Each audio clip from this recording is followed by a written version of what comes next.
صحیح بخاری کی اس روایت میں یہ نمبر ہے روایت کا 3462،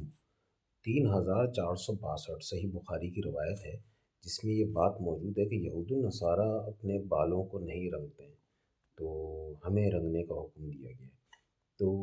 اس بات پر میں توجہ دلانا چاہوں گا کہ یہ مستند حدیث ہے، اس پر کسی محدث کا کوئی اعتراض نہیں ہے۔ سند و متن کے اعتبار سے یہ جو ہے قابل قبول ہے، اور صحیح بخاری سبھی جانتے ہیں کہ یہ کتنی اہمیت رکھتی ہے، اور احادیث کے خزانے کو اگر ہم مد نظر رکھیں تو صحیح بخاری جو ہے نمایاں نام رکھتی ہے۔ تو اس میں نبی صلی اللہ علیہ وسلم سے متعلق بہت سے بیانات ملتے ہیں، ان کے فرمان ملتے ہیں۔ تو صحیح بخاری کی اس روایت میں جو میں نے پیش کی نمبر کے ساتھ، تو میں یہ بتانا چاہوں گا کہ اس میں یہ بات بتائی گئی ہے ہمیں کہ یہود النصارہ اپنے بالوں کو نہیں رکھتے، تم لوگ رنگا کرو،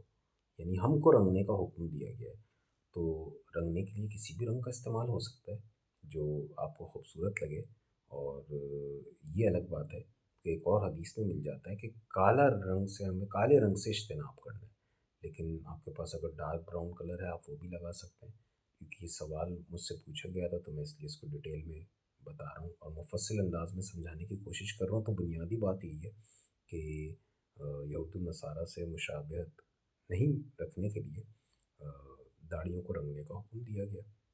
اس کے ساتھ ساتھ میں یہاں یہ بھی بتانا چاہوں گا کہ جو داڑھیوں کو رنگنے کا حکم دیا گیا ہے، تو ایسا کیوں ہے؟ کیوں اس افتراق کو پیدا کرنے کی ضرورت ہے؟ یعنی کیا یہود النصارہ سے مسلمان محبت نہیں کرتے؟ تو میں ادھر یہ بتانا چاہوں گا جو میری انڈرسٹینڈنگ اور جو دیانت داری سے میں نے دین کا لٹریچر پڑھا ہے، کہ ہم کو کبھی یہ حکم نہیں دیا گیا کہ ہم یہود النصارہ سے نفرت کریں یا ان کو تعصب کی نگاہ سے دیکھیں، ان کو عصبیت کی نگاہ سے دیکھیں۔ اور ایک مسلمان کی شخصیت بڑی منصفانہ ہونی چاہیے،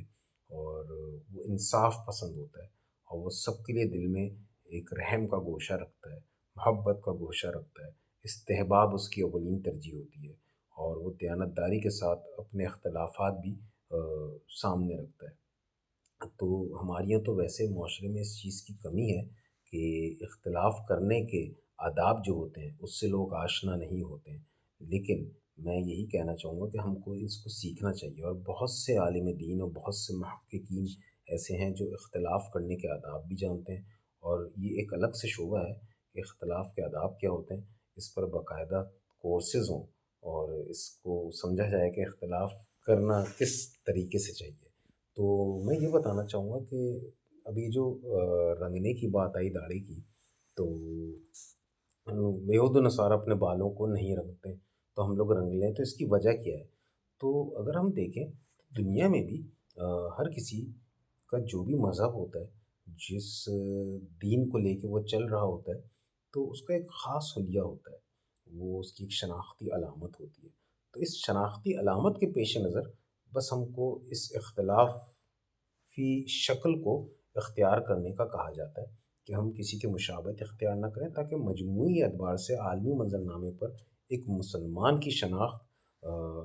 ہو سکے۔ تو گویا بالوں کو رنگنے کا حکم بھی اسی لیے دیا گیا کہ ہماری مشابہت کسی کے ساتھ نہ ہو۔ یہ مشابہت کے قانون میں ہے بنیادی طور پر، یہ مشابہت کا جو اصول ہے اس کو مد نظر رکھتے ہوئے بالوں کے حوالے سے بات ہوتی ہے۔ تو میں یہ بھی بتانا چاہوں گا یہاں پہ